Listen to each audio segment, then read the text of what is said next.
Hey guys, it's time to feature the Pfocus, my first video about a DIY single focus solution in the channel. Focusers will be the main theme for the next few weeks with another DIY option coming up soon, plus reviews for the FVG35A and 16B. If you're a member of this channel, today's review is no surprise to you. Members got to watch me assemble the Pfocus last Friday. In this video, I'll talk a little bit about the build. You'll see some sample footage, learn all the tech specs, and some more objective testing for sharpness, vignetting, flares, and all the technical stuff. So make sure to stick around.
What's the deal here?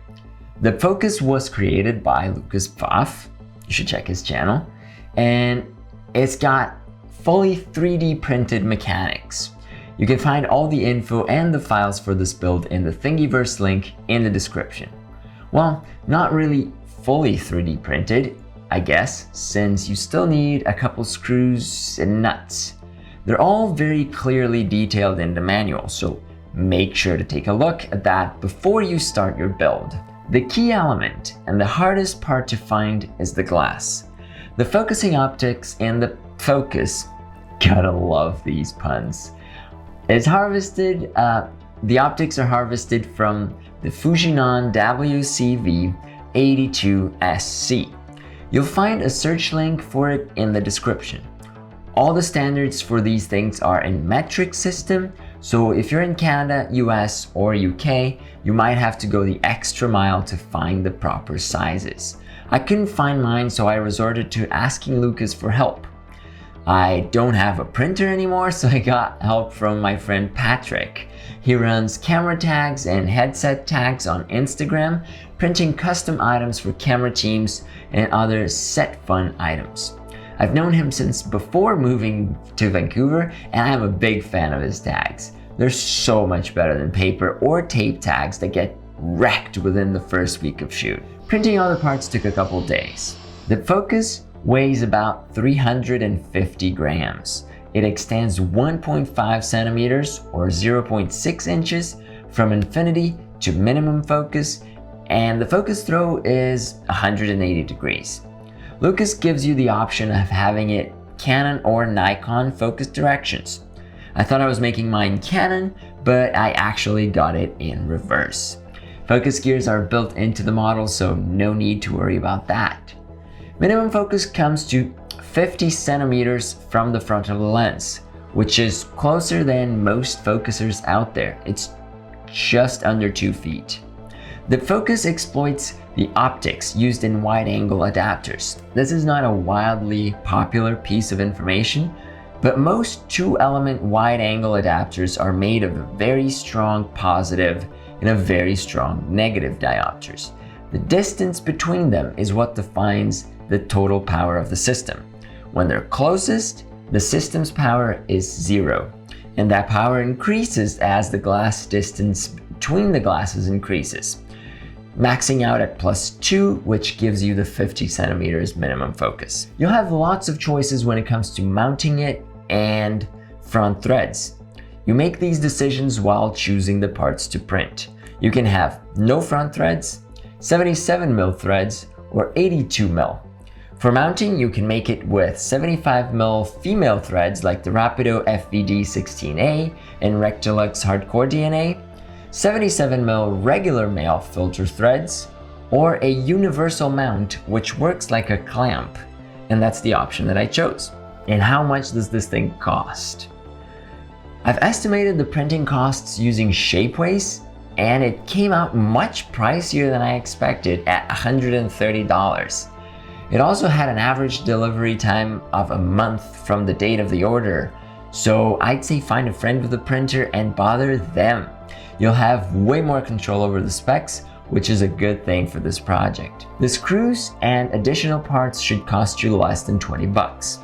The Fujinon adapter can cost anything from 60 to 200, so hunt for a good deal. This is the most expensive part of the build, unless you decide to go with Shapeways for printing. If you manage to get everything for cheap, we're talking about less than half the price of SLR Magic's rangefinder. Now it's time for a more technical analysis, right after you hit the like button. Sharpness is alright.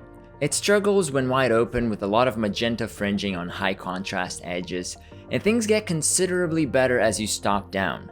The edges are messed up in all scenarios. For the center, f2.8 is alright for the wider taking lenses, but things get worse as we move towards longer focal lengths. For flares, we're first looking at the naked Elmoscope 2 with golden flares.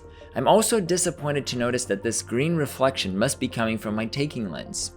Once we add the focus, flares remain the same. There's an increase of veiling glare, but no additional streaks.